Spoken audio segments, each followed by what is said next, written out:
ते पाहायला मिळत आहे. आप 30 जागांवर आघाडीवर आहे आणि भाजप 40 जागांवर आघाडीवर आहे. मगाशी जो मार्जिनचा फरक आपल्याला पाहायला मिळत होता ते मार्जिन काहीसं घटताना दिसतंय. केवळ 10 जागांवरती जास्तीची भाजपला आघाडी मिळताना दिसतेय.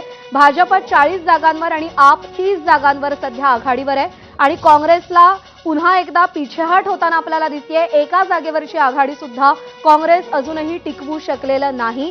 अर्थात दिल्ली कोणाची हे चित्र काही वेळामध्ये स्पष्ट होणार आहे. पण भाजप सध्या 40 जागांवर आघाडीवर आहे. आणि यानंतर आपण पुन्हा एकदा डिस्कशनकडे जाऊयात. रविकिरण देशमुख सरांची प्रतिक्रिया आपण जाणून घेऊयात. जसं व्यंकटेश केसरी सर म्हणाले की तुल्यबळ लढत आहे आणि तसंच चित्र आपल्याला पाहायला मिळतंय. अंक वाढतायत, घटतायत. का यामागची कारणं काय आहेत नेमकी? एक तर आपचा बेस महत्त्वाचा आहे. आपचा बेस हा इतक्या सहजासहजी संपणार नाही. सत्ता महत्त्वाची असल्यामुळे आपण परफॉर्मन्सकडे दुर्लक्ष करता कामा नये. आपच्या जागा जर 30च्या आसपास राहिल्या किंवा 25च्या पुढे जरी राहिल्या तर आप काही संपत नाही. पक्ष म्हणून तो जिवंत राहीलच ना, सत्ता आली नाही आली तरी. आणि तसं पाहिलं तर आपल्या चर्चेमध्ये एक महत्त्वाचा मुद्दा आपण थोडासाच त्याचा स्पर्श केलेला आहे की दिल्ली हे पूर्णांशाने राज्य नाही आहे. दिल्ली हे केंद्रावर अवलंबून आहे. दिल्लीचं प्रशासन हे केंद्राच्या ताब्यात आहे. आणि आजचा राजकारणाचा हा एक सगळ्यात मोठा फॅक्टर आहे की प्रशासन ताब्यात असणं हे सत्तेसाठी प्रचंड आवश्यक आहे. आणि कोणी किती म्हणाले की प्रशासनाची अजिबात मदत न घेता आम्ही राजकारण करतो, ते प्रचंड खोटं बोलतात. मग ते प्रशासन, पोलीस प्रशासन असो वा नागरी प्रशासन असो, त्याच्यावर जर तुमचं नियंत्रण असेल, सत्तेत येण्यासाठी सुद्धा सत्तेत यावं लागतं आधी.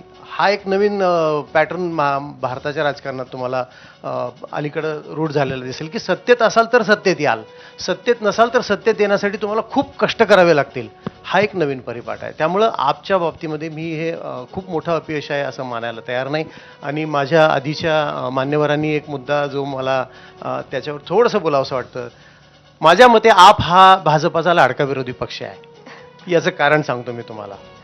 जर तुम्ही पंजाब, गुजरात, गोवा आणि दिल्ली याच्या मागच्या निवडणुकांचा जर थोडासा अभ्यास केला तर तुम्हाला असं दिसून येईल की काँग्रेसला नामोहरम करण्यासाठी भाजपा हा अत्यंत प्रोफेशनल पक्ष आहे. जनता भावनिक होऊन मतदान करते, पण राजकारण भाजपा अजिबात भावनिक होऊन करत नाही.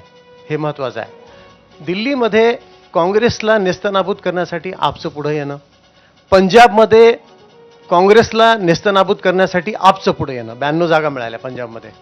गुजरातमध्ये काँग्रेसला पूर्णपणे कंट्रोल ठेवण्यासाठी आपचं पुढे येणं, डबल डिजिटमध्ये आहे आप. गोव्यामध्ये काँग्रेसला नेस्तनाबूत करण्यासाठी आपनं तिथं जाणं.